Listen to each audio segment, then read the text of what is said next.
Donald Trump ஈரானுக்கு எதிராக என்னென்னலாம் பேசுகிறாரு, என்னென்னலாம் செய்கிறாரு. ஆனால் அதே வடகொரியாவை நோக்கி அந்த வார்த்தைகள் வருதா?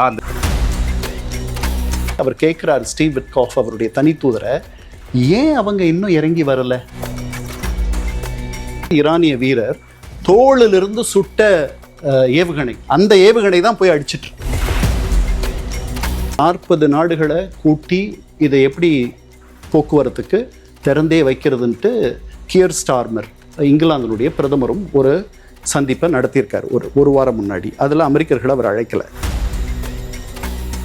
ட்ரம்ப் வெற்றி பெறாவிட்டால் அவர் தோற்று விடுவார், இவர்கள் தோல்வி உறாவிட்டால் வென்றவர்கள் ஆவார்கள். இவங்க அடுத்த ஒரு ஆயுதமாக அந்த இன்னொரு நீரிணை, அந்த பாபேல் மாண்டப், அந்த அந்த அந்த நீரிணை வந்து கை வைப்போம் அப்படின்ற மாதிரி ஒரு அச்சுறுத்தல் கொடுத்துட்ருக்காங்க. 26 வருட நம்பிக்கை, லட்சக்கணக்கான சந்தோஷ திருமணங்கள். கல்யாணனாலே தமிழ் மேட்ரிமோனி தான். விகடநேயர்களுக்கு வணக்கம். ஐக்கிய நாடுகள் சபையின் மேனாள் மூத்த அதிகாரியும் எழுத்தாளரும் அரசியல் திறனாய்வாளருமான திரு இரா கண்ணன் நம்முடன் இருக்கிறார். மேற்காசிய போர் குறித்து அவருடன் ஒரு சிறப்பு நேர்காணல். வணக்கம் சார். வணக்கம். இப்போ அமெரிக்க அதிபர் டொனால்டு ட்ரம்ப் அவர் வந்து காலையில் பேசினதை மாலையில் வேறு மாதிரி பேசுவார், மறுநாள் அதை மாற்றி பேசுவார். இது வந்து அவரை பற்றி ஒரு உலகம் அறிந்த ஒரு செய்தி தான். ஆனால் இப்போ என்னென்னா, அவர் தகாத வார்த்தைகளை பேச ஆரம்பிக்கிறார். குறிப்பாக சொல்லணும்னா ஒரு ஆபாசமான வார்த்தைகளை பேசுகிறாரு. ஒரு உலக வல்லரசினுடைய தலைவர். இது எதை காட்டுது? இது வந்து ஈரானை வெல்ல முடியல அப்படிங்கிற ஒரு விரக்தியில் அந்த அளவுக்கு போகிறாரா? இது எதனால வந்து இந்தளவுக்கு அவர் ஃப்ரஸ்ட்ரேட் ஆகிறாரு? இந்த தடுமாற்றம் வந்து அவருடைய பரிதவிப்பு நிலையை காட்டுது. அதாவது இன்னைக்கு 39வது நாள் போர் தொடங்கி இந்த 39 நாட்களில் கிட்டத்தட்ட 13,000 இலக்குகளுக்கு மேலே அமெரிக்க ட்ரம்ப் நிர்வாகம் தாக்கியிருக்கு. பலத்த சேதத்தை, பலத்த நட்டத்தை, பெரிய இழப்பை ஈரானில் ஏற்படுத்தி இருக்கிறது. ஏன்னா, அதாவது இந்த ஈரானை மீட்டெடுப்பதற்கு இன்னைக்கு இந்த போர் நின்றுச்சுன்னா இது வரைக்கும் நடந்த சேதங்களை எல்லாம் சரி பண்ணுறதுக்கே 20 ஆண்டுகள் ஆகும்னு அவர் சொல்கிறார். யார்? ட்ரம்ப். 10 ஆண்டுகள் ஆகும்னு வச்சுக்கலாம், அவர் மிகைப்படுத்தி சொல்கிறதாகவே வச்சுக்குவோம்.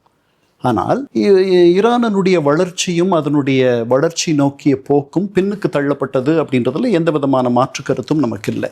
இல்லை அப்படின்னா அவருக்கு வந்து இன்னும் உற்சாகமாக தானே பேசணும். இல்லை, அப்படி பேச மாட்டார். ஏன்னா இதுக்கு எவ்வளவு செலவாயிருக்கு, எத்தனை ஆயுத தளவாடங்கள், ஆயிரக்கணக்கான போர் விமானங்கள் இழந்திருக்கிறது. 4 போர் விமானங்கள். அந்த 4 போர் விமானங்கள்ல 2 அவங்க சுட்டு வீழ்த்தியிருக்காங்க, 2 இவங்களே வந்து அழிச்சிட்டாங்க, அமெரிக்கர்களே. அதனால 10,000த்திற்கு மேல போர் விமானங்கள் ஈரானுடைய வான்வெளியில் பறந்து குண்டுமழை பொழிந்திருக்கிறது, எந்த விதமான அசம்பாவிதமோ இழப்போ இல்லாமல்னு நேற்று சொன்னார். அதையும் நம்ம பார்த்துக்கணும். அதனால இது ஒரு பெரிய வல்லரசு. ஆனால் அவர் அவருடைய கணிப்பு தவறுச்சு அப்படின்னா, இவ்வளவு அழுத்தத்துக்கு மத்தியில் இவர்கள் மசிந்து விடுவார்கள். ஏன்னா பெரிய இழப்பு. அவர்களுடைய முதல் கட்ட தலைவர்கள் எல்லாம் போயிட்டாங்க, 2வது கட்ட தலைவர்களும் போயிட்டாங்க, 3வது கட்ட தலைவராக இந்த அரசனுடைய இப்போதைய முகமாக தலைவராக இருக்கக்கூடியவர் இன்னும் அவர் முகத்தை நாம் பார்க்கல. மார்ச் 9 அன்னைக்கு அவர் தேர்ந்தெடுக்கப்பட்டார். அதனால பெரிய இழப்பு. என்னதான் அந்த இழப்பை அவர்கள் தாங்கக்கூடியவர்களாக, அந்த வலியை அவர்கள் எவ்வளவு வலியையும் பொறுத்து கொள்பவர்களாக இருந்தாலும் கூட மிகுந்த சேதம் அடைந்திருக்கிறது. தொடர்ந்து இடைவிடாத குண்டுமழை பொழிந்து கொண்டிருக்கிறது, தாக்குதல் நடக்கிறது. இது அமெரிக்கர்கள் மட்டும் பண்றது, இன்னும் இஸ்ரேலியர்கள் பண்றதை நம்ம கணக்கில் எடுத்துக்க வேண்டாம். ட்ரம்பே சொல்றாரு 90% அவங்களுடைய ஆயுத திறனை வந்து நாங்கள் அழிச்சிட்டோம், 10% தான் அவங்கள இருக்கு. நான் அப்படி நம்பல. சுதந்திரமான திறனாய்வாளர்கள் என்ன சொல்றாங்க, ஒருவேளை பாதிய அவர்கள் அழித்திருக்கலாம், அல்லது முதல்ல 10 நாள் முன்னாடி 1/3 அழிச்சிருக்கலாம், பாதி ஒருவேளை அழிச்சிருக்கலாம் அப்படின்ற மாதிரி சொல்கிறாங்க. நானும் அப்படித்தான் நினைக்கிறேன். ஏன்னா பல அவர்களுடைய எரிவிசை ஏவுகணைகள், அதுக்கப்புறம் வந்து மற்ற அவர்கள் இந்த வான்வழி தாக்குதலை நடத்துவதற்கான அமைப்புகள் எல்லாம் அவர்கள் வந்து ஒரு குகை உள்ளேயோ அல்லது மறைவான இடங்கள்லையோ வைத்திருக்கிறதாக சொல்கிறாங்க. அதையெல்லாம் முழுமையாக அமெரிக்கர்கள் கண்டுபிடிக்கிறதுக்கு நாள் ஆகும். அதனால தான் அவருடைய கணிப்பு என்ன தவறாச்சுன்னா, ஒரு 10 நாளில் அவர்கள் வழிக்கு வந்துருவாங்க. அவர் முதல்ல என்ன நினைச்சார், 5-6 வாரங்கள் அப்படின்னார். அந்த 6வது வாரம் முடிய போகுது. இன்னைக்கு 39வது நாள். இன்னும் 3 நாளில் அந்த 6வது வாரம் முடிஞ்சிடும். இன்னும் அவர்கள் இறங்கி வரவில்லை. இதுதான் அவருடைய.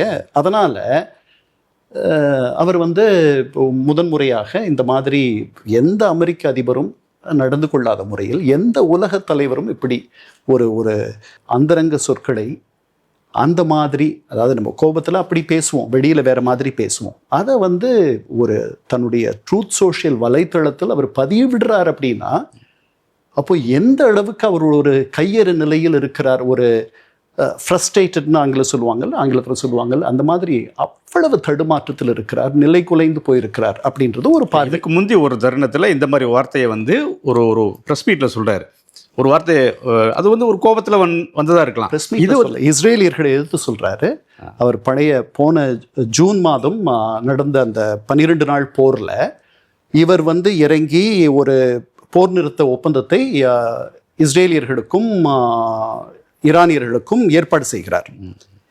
அந்த ஏற்பாடு செஞ்ச பிறகு அது இன்னைக்கு அமலுக்கு வருது அப்படின்னா அதுக்கப்புறம் அந்த நாளே இஸ்ரேலியர்கள் தாக்குதலை தொடர்கிறார்கள்.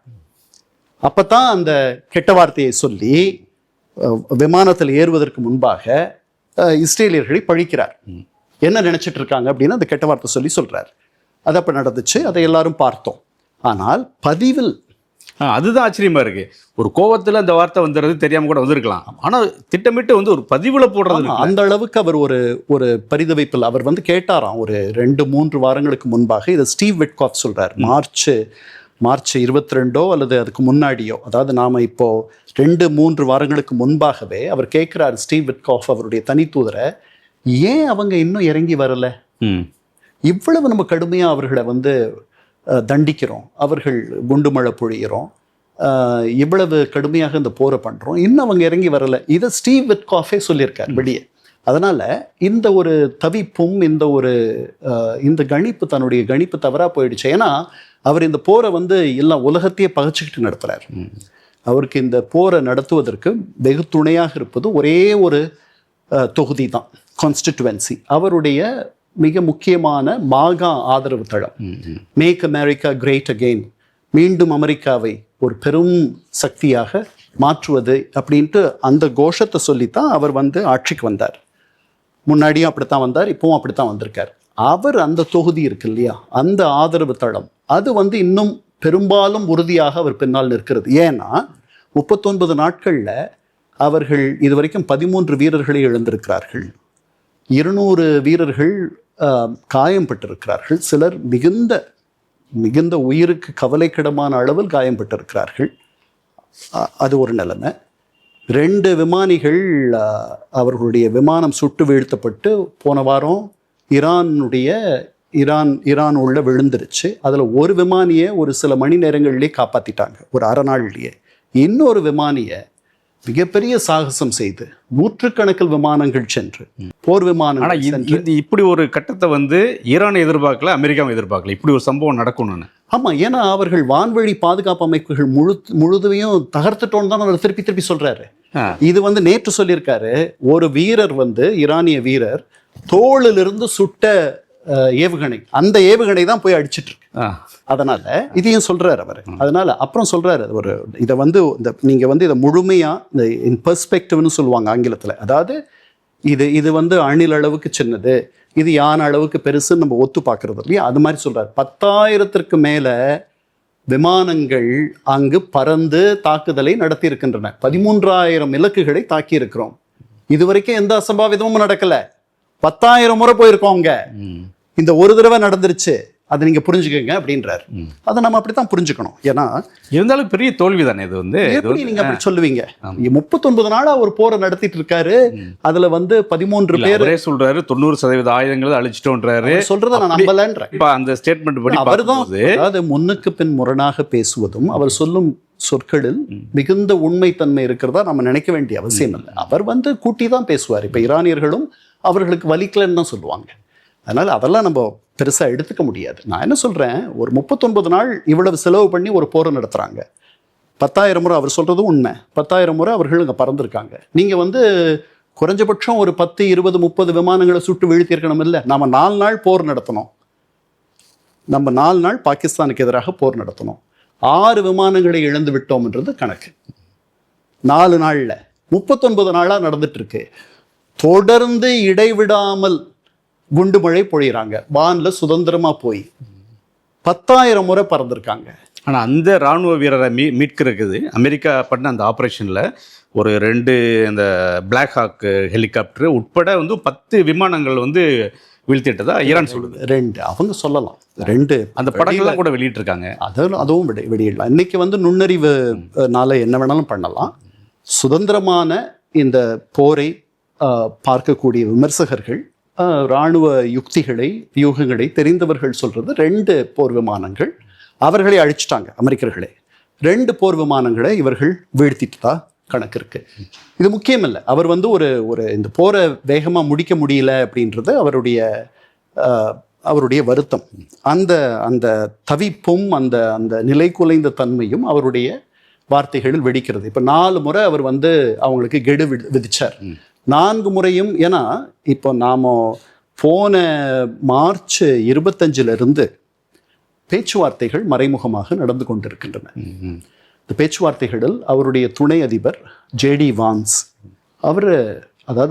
அவர் போக முடியாத இடத்துக்கு இந்த பேச்சுவார்த்தையினுடைய கனத்தை காட்டுறதுக்காக அவருடைய துணை அதிபரையே இறக்குறார். நம்ம 4 நாள் போர் நடத்தும் போது கூட கடைசியில தொடர்ந்து மார்க்கோ ரூபியோ அவருடைய வெளியுறவு அமைச்சர் நம்முடைய ஜெய்சங்கரோட பேசிட்டு இருந்தாலும் கூட கடைசி நாள் தற்காலிக போர் நிறுத்தம் வந்தபொழுது ஜேடி வான்ஸ் தான் நம்முடைய பிரதமரோட பேசினார். அதனால அவருக்கு பதிலாக துணை அதிபரை இந்த பேச்சுவார்த்தைகளில் இறக்கி இருக்கிறார். இதுக்கு முன்னாடி அவர் சம்பந்தப்படலை. இதுதான் முதல் பேச்சுவார்த்தைகளில் அவர் சம்பந்தப்பட்டிருப்பது. ஜேடி வான்ஸ் நேரடியாக. ஆமா, இந்த பேச்சுவார்த்தைகள் நடந்துட்டு இருக்கு. பாகிஸ்தான் தூது போகுது, அதுதான் மைய தூதுவர். அவங்க மூலமா தான் இந்த பரிவர்த்தனை நடக்குது, இந்த பேச்சுவார்த்தைகள் நடக்குது. கூட துணை நிற்கிறது சவுதிகள், கூட துணை நிற்கிறது துருக்கியர்கள், எகிப்தியர்கள்.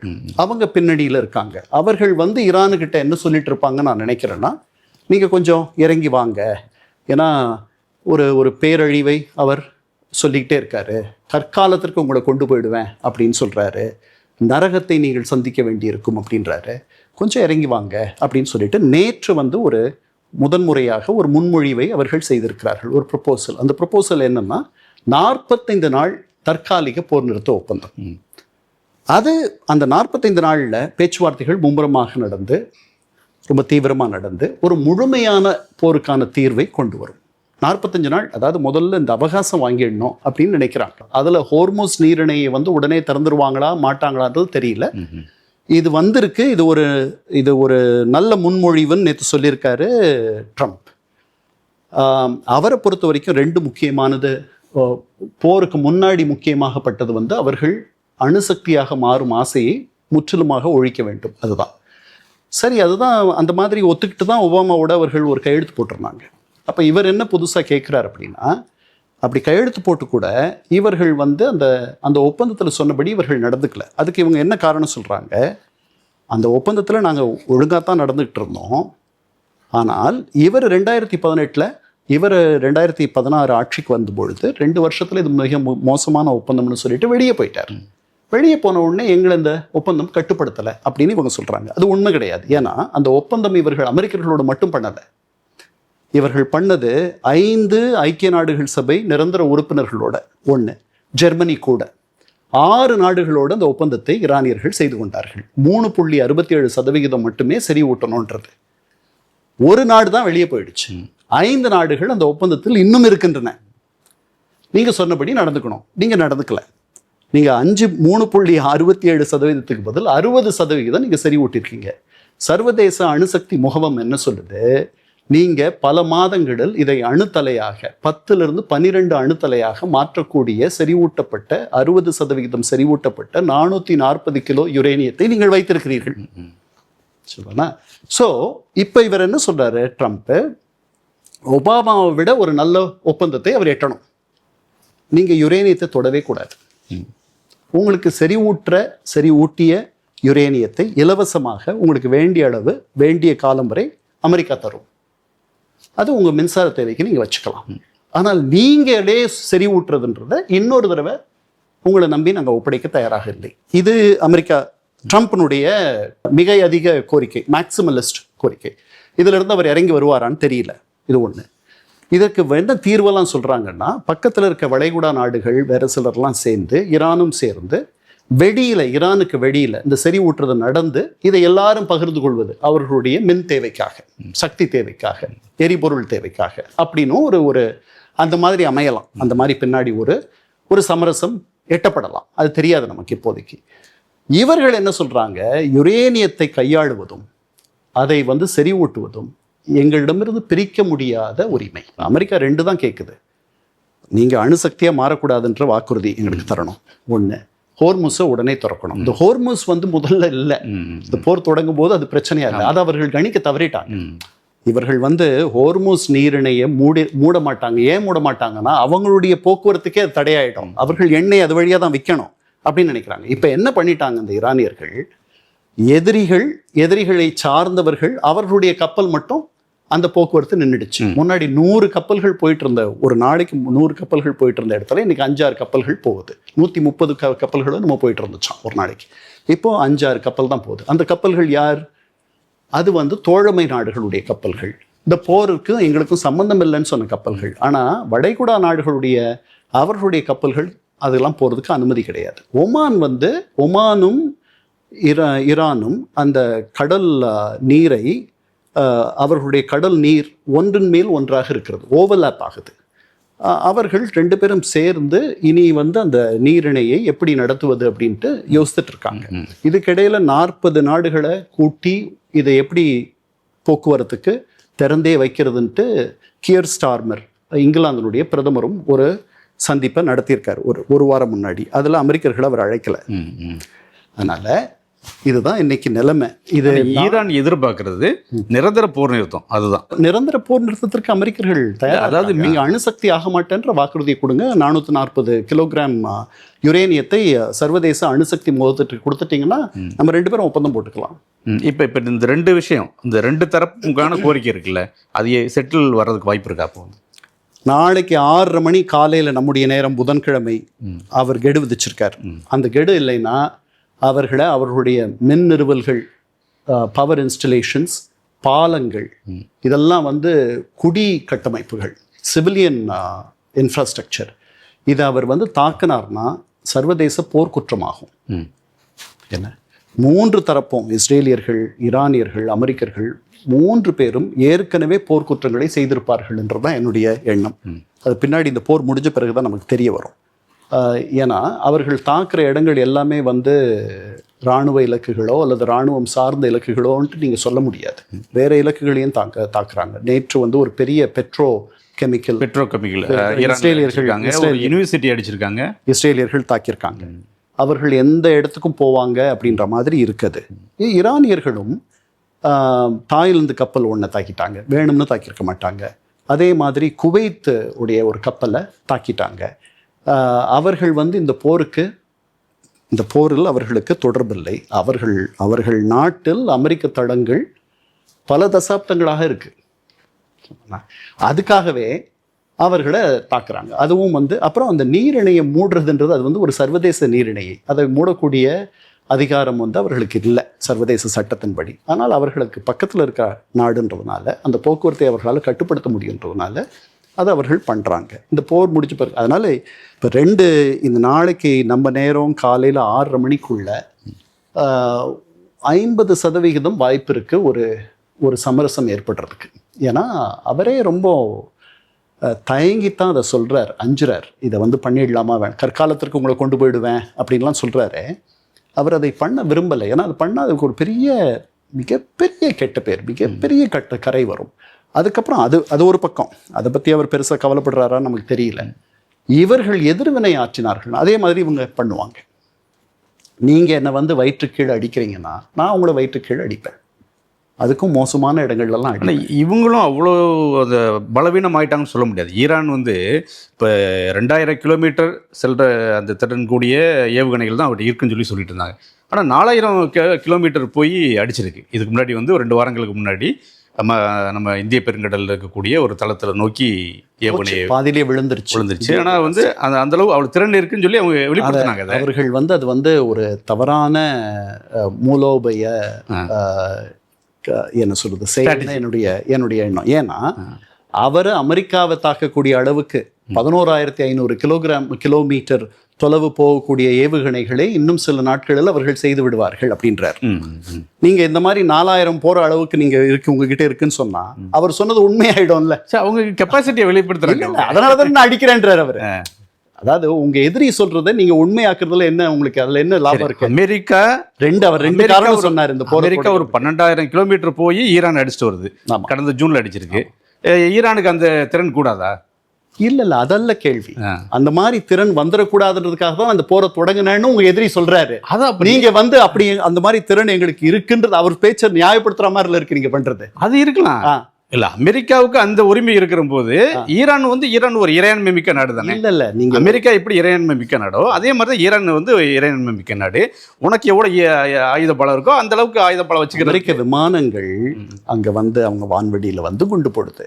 ஈரானியர்கள் அதே மாதிரி பண்ணலாம். இந்த போரை தொடங்கும் பொழுது 2 விஷயம் சொன்னாரு ட்ரம்ப். ஒண்ணு, நீங்க அணுசக்தியா மாறுறீங்க, அப்படி மாறக்கூடாது அப்படின்னாரு. இன்னொன்று, நீங்கள் இந்த மாதிரி எரிவிசை ஏவுகணைகளை வச்சுருக்கீங்க. இன்றைக்கி ஐரோப்பியர்களுக்கு நீங்கள் சங்கடத்தை தரக்கூடிய அளவுக்கு வல்லமை பெற்றவர்களாக இருக்கிறீர்கள். தோழமை நாடுகளுக்கு, நட்பு நாடுகளுக்கு, பக்கத்தில் இருக்க நாடுகளுக்கெல்லாம் நீங்கள் உங்ககிட்ட இப்போ இருக்க திறனே அவர்களை அச்சுறுத்தக்கூடிய நிலையில் இருக்குது. அதை நீங்கள் கைவிடணும். ஏன்னா நீங்கள் விடலைன்னா இன்னும் சில நாட்களில், அதாவது அவருடைய 1 வருஷம் 2 வருஷம் 3 வருஷத்துல நீங்க அமெரிக்காவை தொடக்கூடிய எரிவிசை ஏவுகணைகளை செய்யக்கூடிய அளவுக்கு வந்துருவீங்க. எங்களுடைய அமெரிக்காவை உங்களிடமிருந்து காப்பாற்றுவதற்காக தொடுத்த போர் என்று 8 நிமிஷம் அவருடைய முதல் காணொளியில சொல்லியிருக்காரு. இப்போ நான் எங்க அப்பா குதிரைக்குள்ள இல்லைன்ற மாதிரி இதை நான் பண்றேன். ஏன்னா அந்த அது தெரியாமல இல்லை, தெரிஞ்சுதானே செஞ்சிருக்காங்க. அதுதான் நீங்க சொல்ற விஷயம் உங்களுக்கு தெரிஞ்சிருக்கும். இல்ல அது உண்மை. எல்லாரும் 2 பேரும் தெரிஞ்சுதான் எல்லாம் பண்றாங்க. அதனால என்ன பயன் வரப்போகுதுன்ற அவர் சொன்னதை முன்னாடி என்ன அபத்தமா பேசுறாரு ட்ரம்ப்ன்ட்டு எல்லாரும் பேசிட்டு இருந்தாங்க. நீங்க இப்ப 4000 கிலோமீட்டர் போற அளவுக்கு எங்களுக்கு சக்தி இருக்குன்னா அப்ப அவர் சொல்ற அபத்தமெல்லாம் உண்மையாக்கிடுற மாதிரிலாம் நீங்க பண்றீங்க. இதை நீங்க இருந்தாலும் கூட வெளியில காட்டக்கூடாது. ஏன்னா அதனால உங்களுக்கு பெரிய ராணுவ எந்த பயனும் நீங்க அடையல. அதாவது ஒரு ஸ்ட்ராட்டஜிக் கெயின் இருக்கணும் அல்லது டாக்டிக்கல் கெயின் இருக்கணும். 2மே இல்லை. அவர் சொன்னதை உண்மையாக்குற மாதிரி நீங்க நடந்துக்கிறீங்க. அது தேவையில்லை. அவர் சொல்றது அத்தனையும் அபத்தம், அவர் சொல்றது அத்தனையும் மிகைப்படுத்துதல் அப்படின்னு நீங்க சொல்லணும். 2000 கிலோமீட்டர் எட்டுற அளவுக்கு உங்ககிட்ட எரிவிசை ஏவுகணை இருக்குன்றது எல்லாருக்கும் தெரிஞ்ச விஷயம். நீங்க அதை பயன்படுத்துறீங்க. ஈரானுக்கு இஸ்ரேலை அடிக்கிறீங்க, மற்ற சுற்றி இருக்கிறவர்களெல்லாம் அடிக்கிறீங்க, நிறைய ட்ரோன்ஸ். அந்த நாடு இப்போ 4000 கிலோமீட்டர் போய் அடிக்கிற அளவுக்கு அந்த திறன் இருக்கிறது தவறா? ஈரான் தவறுன்னு நான் சொல்லலை. நீங்கள் அவர் உங்களை எதிர்த்து ஒரு எல்லாத்தையும் மிகைப்படுத்தி பேசுகிற ஒரு ஆளுக்கு எதிராக இந்த கருத்தியல் போரில், இந்த பிரச்சார போரில் நீங்கள் தோற்று போயிடுவீங்க. அவர் சொன்னது உண்மையாயிடும் போல இருக்கு. 4000 கிலோமீட்டருக்கு இவங்க அனுப்புகிறாங்க. இன்னும் 2-3 வருஷத்துல அமெரிக்க கரைகளை தொடர அளவுக்கு இவங்க வந்துருவாங்க. அதனால தான் இந்த போரை தொடங்குன்னு அவர் சொல்றத நீங்கள் நியாயப்படுத்துகிற மாதிரி இருக்கு. இப்போ டொனால்டு ட்ரம்ப் ஈரானுக்கு எதிராக என்னென்னலாம் பேசுகிறாரு, என்னென்னலாம் செய்கிறாரு. ஆனா அதே வடகொரியாவை நோக்கி அந்த வார்த்தைகள் வருதா, அந்த செயல்பாடு வருதா? ஏன்னா அவங்க பயம் இருக்கு. அந்த இப்போ வடகொரியா மாதிரி ஈரான் நம்மளும் வரணும் அப்படின்னு நினைக்க மாட்டாங்களா? கண்டிப்பா நினைப்பாங்க. அதுதான், அவங்க மட்டும் நினைக்க மாட்டாங்க, எல்லாருமே அப்படிதான் நினைப்பாங்க. இப்போ இவர் பண்ணியிருக்கிறதுல அதனால அவர் இது ஆங்கிலத்தில் கேன் ஆஃப் வேர்ம்ஸ்ன்னு சொல்லுவாங்க. அதாவது ஒரு பெட்டி நிறைய இருக்கக்கூடிய புழுக்களை, அந்த கேன் ஆஃப் வேர்ம்ஸை அவர் திறந்துட்டார். அதனால எல்லாருக்குமே நமக்கு நிரந்தரமான ஒரு பாதுகாப்பு வரணும்னா நாம ஒரு அணுசக்தியா மாறுறது தான் வழி அப்படின்ற மாதிரி நினைக்கிற ஒரு எண்ணத்தை இந்த போர் பல பேருக்கு உருவாக்கியிருக்கும். கண்டிப்பா இந்த போரால் அவர் என்ன சாதிக்க போறார் அப்படின்றத நம்ம பொறுத்திருந்து பார்க்கணும். அவர் இந்த போரை தொடங்கின பிறகு அவருடைய இலக்குகளை மாத்திக்கிட்டே இருக்கார். என்ன முதல்ல ஆட்சி மாற்றம்னாரு, அப்புறம் அதை நடந்துருச்சுன்னாரு.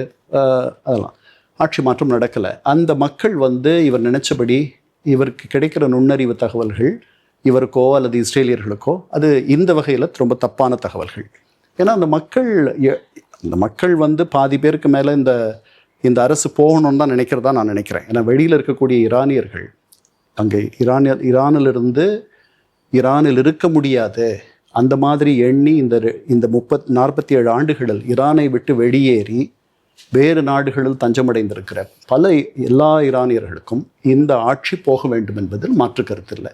ஈரான் உள்ளேயே அந்த மாதிரி பெரும்பாலானவர்கள் அல்லது கணிசமானவர் அளவில் நினைக்கிறதுக்கு வாய்ப்பு இருக்குது. ஆனால் இந்த ஆட்சிக்கு பக்க துணையாக, ஏன்னா ஆட்சிக்கும் இராணுவத்திற்கும் பெரிய வித்தியாசம் இல்லை, 2 ஒன்று தான். பாகிஸ்தான் மாதிரி இது. அங்கே இராணுவமும் துணை இராணுவமும் மற்ற பாதுகாப்பு அமைப்புகளும் முழுமையாக அரசு பக்கம் இருக்கு. அதனால ஏற்கனவே இந்த ஜனவரியில் நடந்த ஆர்ப்பாட்டங்களில் அவர்களுடைய கருத்துப்படியே 3000 பேர் இறந்துட்டாங்க. அதுக்கப்புறம் மனித உரிமைகள் குழுக்கள் 7000 பேர் வரைக்கும் இறந்துருக்கலான்னு சொல்கிறாங்க. இதெல்லாம் பார்த்த பிறகு எப்படி மக்கள் ஆர்த்து எழுவாங்க? அதனால் இதுதான் நிலைமை. இது உள்ள என்ன வேணால் நடந்திருக்கலாம். அது அந்த நாட்டு மக்கள் அவங்க முடிவு பண்ணுவாங்க. அவங்க எதிர்த்து போராடி இருக்காங்கல்ல, அதனால் அவங்க டிசைட் பண்ணுவாங்க. இல்லை இவருடைய தவறான கணிப்புன்னு சொல்கிறேன். அவர் இலக்குகளை மாற்றிக்கொண்டே இருக்கிறார். எழணும்னு சொன்னார் முதல் நாள். நாங்கள் தாக்குதல்லாம் முடித்த பிறகு நீங்கள் இந்த அரசை தூக்கி போடுங்கன்னாரு. அதுக்கப்புறம் 10 நாள் முன்னாடி ஆட்சி மாற்றம் நடந்துருச்சுன்னாரு. அதனால் அவர் மிக குழப்ப நிலையில் இருக்கிறார். ஏன் அவருடைய குழப்ப நிலையை இவர்கள் ஒரு பெரிய வெற்றியாக கொண்டாடுகிறார்கள்? வேற ஒருத்தர் அமெரிக்க வியட்நாம் போகிறப்போ கிசிஞ்சர் சொன்னதை தான் நான் சொல்லணும்னு நினைக்கிறேன். அவர் என்ன சொன்னார்? வியட்நாமியர்கள் தோற்காவிட்டால் வெற்றி பெறுவார்கள், வெற்றி பெற்று விடுகிறார்கள். அமெரிக்கர்கள் வெற்றி பெறாவிட்டால் தோற்று விடுவார்கள். அதே நிலை தான் இங்கே. ட்ரம்ப் வெற்றி பெறாவிட்டால் அவர் தோற்று விடுவார். இவர்கள் தோல்வி உறாவிட்டால் வென்றவர்கள் ஆவார்கள். அதுதான் நிலைமை. அவருடைய கோரிக்கைகளுக்கெல்லாம் அவர் 2 முக்கியமான கோரிக்கையை வைக்கிறார். ஒன்று இவர்கள் அணுசக்தியாக மாறக்கூடாதுன்றது. அதில் ஒருவேளை ஒரு வெளிச்சம் கிட்டலாம், ஒரு தீர்வு வரலாம். இப்போ இந்த போர் தொடங்கின பிறகு இந்த ஹோர்மோஸ் நீரிணை அவர்களுக்கு ஒரு பெரிய வாய்ப்பாக அமைஞ்சு போச்சு. அதில் அவர்கள் உடனடியாக அதை திறக்கிறது இதெல்லாம் தெரியல. நாளைக்கு காலையில் இல்லை சார், இதில் இப்போ முதல்ல போர் ஆரம்பித்தது இஸ்ரேல் ஆரம்பிக்குது, அமெரிக்கா திரும்ப அடிக்குது. இப்போ பேச்சுவார்த்தை எல்லாமே அமெரிக்காவுக்கும் ஈரானுக்கும் அந்த மோதலும் சரி, பேச்சுவார்த்தை எல்லாமே 2 நாடுகள் இருக்குது. இதில் இஸ்ரேல் எங்கே இருக்குது? அது ஒதுங்கிருச்சா? அதில் ஓரம் கட்டிட்டாங்களா? இஸ்ரேல் திரும்ப ஈரான் மேலே தாக்குதல் நடத்திட்டு தான் இருக்குது. ஆனால் நீங்கள் சிவிலியன் டார்கெட் பண்ணுறாங்கன்னுலாம் சொன்னீங்க. அதான் பொதுமக்கள் கிட்டத்தட்ட ஒரு 2000 பேர்கிட்ட ஈரானில் இறந்துருக்காங்க. நியூக்ளியர் அந்த பிளான்ட்டு மேலே இந்த இஸ்ரேல் தாக்குதல் நடத்தியிருக்குது. அந்த தாக்குதல் அதில் ஏதாவது ஒரு லீக்கேஜ் ஆகுது அப்படின்னா வளைகுடா நாடுகள் தான் அதிகம் பாதிக்கும்னு சொல்லி சொல்கிறாங்க. உலக அளவில் அதுக்கான ஒரு குரலே வரல. அது ஒரு அச்சத்தை வெளிப்படுத்த. சர்வதேச அணுசக்தி முகவம் பல எச்சரிக்கைகளை விடுத்திருக்கு. இந்த மாதிரி நீங்கள் அணுக்கூடங்களை தாக்கக்கூடாது அப்படின்ட்டு நேற்று முந்தா நாடு கூட அவர்கள் ஒரு அறிக்கை விட்டுருக்காங்க. ஆனால் தொடர்ந்து தாக்குதல் நடத்திட்டு இருக்காங்க. அவர்கள் சிவிலியன் டார்கெட்ஸ், சிவிலியன் இன்ஃப்ராஸ்ட்ரக்சரை, அதாவது குடி கட்டமைப்புகளை தாக்குறாங்களே ஒழிய குடிகளை தாக்குறதா நான் நினைக்கல. இஸ்ரேலியர்கள் அதை பண்ணுறதா இதுவே போர்க்குற்றம். ஏன்னா அந்த பெட்ரோகெமிக்கல் பிளான்ட்டு அதை அந்த தொழிற்சாலையை அவர்கள் தாக்குறாங்க. ஏன்னா அவங்க என்ன சொல்கிறாங்க, அதில் தான் இந்த போரை நடத்துவதற்கான அவர்களுக்கான வலிமை அதிலிருந்து ஒரு 50% வருது அங்கே அப்படின்ற மாதிரிலாம் சொல்கிறாங்க. நான் தான் முன்னாடியே சொன்னேன், 3 தரப்புலேயும் போர்க்குற்றங்கள் கண்டிப்பாக நடந்திருக்குன்றது தான் என்னுடைய எண்ணம்.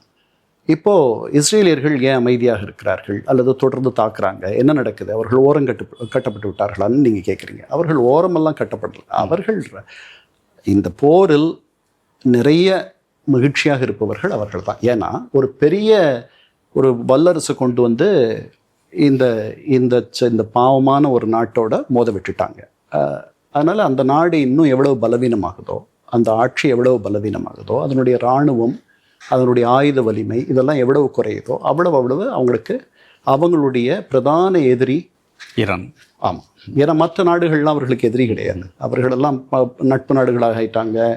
அந்த வலிமை கிடையாது இவர்களுக்கு. இந்த 47 ஆண்டுகளாக இவர்களுக்கு மிகப்பெரிய சிம்ம சொப்பனமாக இருப்பவர்கள் இந்த ஈரானியர்கள். அவர்கள் எவ்வளவு வலு கொண்டிருக்கிறார்களோ அவ்வளவு நல்லது. அதனால அவர்கள் போரில் இஸ்ரேலும் பயங்கரம் நிறைய பாதிக்கப்பட்டிருக்குல்ல, பெரிய அழிவுகளை சந்திச்சிருக்குது. அது ஆயுத ரீதியாகவும் பலம் குறைஞ்சிருக்கு. ஆமாம், அதெல்லாம் அவர்கள் தாங்கக்கூடிய, அதாவது இந்த ஈரானியர்களும் இந்த போரை இந்த 3 பேரில் 2 பேர் எதையும் தாங்கக்கூடியவர்கள். ஒன்று ஈரானியர்கள், அடுத்து இஸ்ரேலியர்கள். கொஞ்சமும் தாங்க முடியாதவர்கள்னு நீங்கள் எடுத்துக்கிட்டிங்கன்னா அமெரிக்க நிர்வாகங்களை சொல்லலாம். நிறைய பேர் இன்னும் இறந்தாங்கன்னா ரொம்ப சிரமம். இஸ்ரேலியர்கள் அமைதியாக இருப்பதற்கு காரணம் என்னென்னா, அவர்கள் இந்த வேலையை, இந்த அழிவு வேலையை வேற ஒருத்தர் செய்கிறாரு அப்படின்ற மாதிரி இருக்காங்க. அவர்கள் பேசுவதனால் அவர்களுக்கு இன்னும் பெரிய கூடுதலான ஒரு ஆதாயம் கிடைக்க போகிறதில்ல. அமெரிக்கா அவர்கள் 2 பேருக்குள்ளே அமெரிக்கா 3 நாள் தாக்குதல் பண்ணிச்சு, நிறுத்திடுச்சு. அதுக்கு பிறகு இஸ்ரேலுக்கும் ஈரானுக்கும் தற்காலிக போர் நிறுத்தத்தை அமெரிக்கர்கள் தான் பேச்சுவார்த்தைகள் மூலமாக கொண்டு வந்தார்கள். அதில் இஸ்ரேலியர்கள் ஈடுபடலை.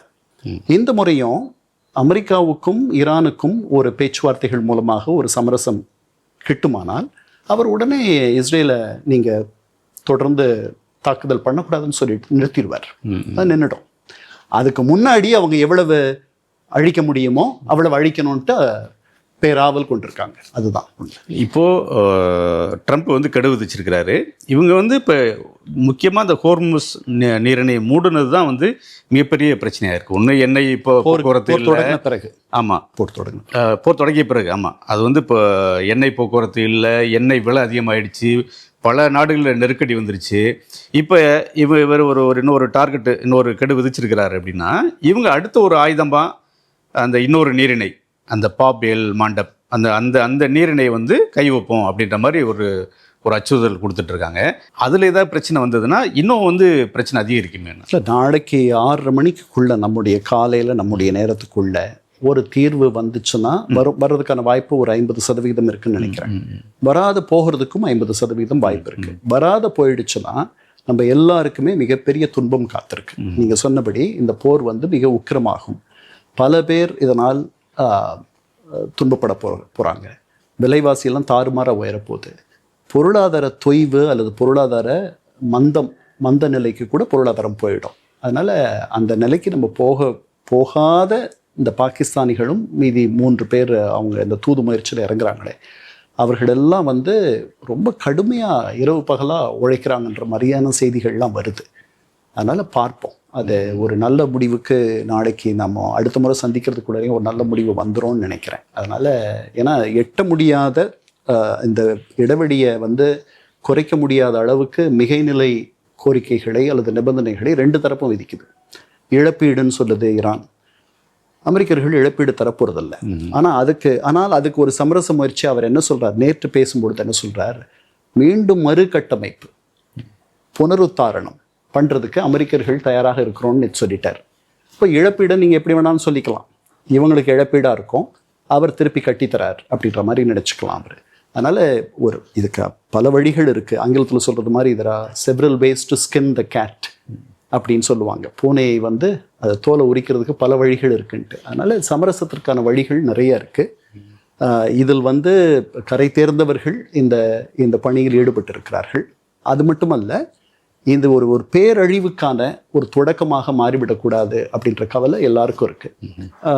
பாகிஸ்தானிகள் இந்த போர் முயற்சியில் வென்றுட்டா அது வந்து அவர்களுக்கு ஒரு பெரிய சுழல் கோப்பையை வென்ற மாதிரி ஆகிடும். அவர்களுடைய பெயர் ஒரு பெரிய இடத்துக்கு போயிடும். பாகிஸ்தான், அமெரிக்கா, ஈரான் ஒரு நேரடி பேச்சுவார்த்தைக்கு ஒரு முயற்சி பண்ணுவோம் அப்படின்னு சொல்கிறாங்க. நேரடி பேச்சுவார்த்தைக்கு அது வாய்ப்பு இருக்குது. எனக்கு இப்போது இந்த 45 நாளில் முன்மொழிஞ்சிருக்காங்க இல்லையா, அது ஒருவேளை ஏற்றுக்கொள்ளப்பட்டால் நேரடி பேச்சுவார்த்தைகள் தொடங்கும். அந்த பேச்சுவார்த்தைகளுக்கு காப்பீடு மாதிரி வேறு சில பேரும் அதில் இருப்பாங்கன்னு நினைக்கிறேன். இந்த 4 பேரே இருக்கலாம். எகிப்தியர்கள், துருக்கியர்கள், சவுதிகள், பாகிஸ்தானிகள் பின்னாடி இருந்து. ஏன்னா எந்த ஒப்பந்தமும் நிற்கணும். பேச்சுவார்த்தைகள் நடந்துட்டு இருக்கும்போதே அவர் போரை தொடுத்துட்டார். அவர் எப்படி நம்புறதுன்றது தான் ஈரானுடைய கவலை இல்லையா. அதை வந்து அதை ஒத்துக்கணும். அப்புறம் அவங்க என்ன சொல்கிறாங்க, இதை வந்து நிரந்தர அமைதியை வந்து அமெரிக்காவினுடைய நாடாளுமன்ற 2 அவைகள் காங்கிரஸுக்கு கொண்டு போய் அவர்கள் இதை வந்து ஒத்துக்கணுன்றாங்க. அது வந்து உங்களுக்கு முழு காப்பீடு கொடுத்துரும். அப்போ இந்த அதிபர் வந்து நினைச்சதெல்லாம் பண்ண முடியாது. இதெல்லாம் ஏதாவது ஒரு இடத்துல அவங்க 2 பேரும் சந்திக்கணும். பார்ப்போம். மிக்க நன்றி சார். நன்றி. 26 வருட நம்பிக்கை, லட்சக்கணக்கான சந்தோஷ திருமணங்கள். கல்யாணம்னாலே தமிழ் மேட்ரிமோனி தான்.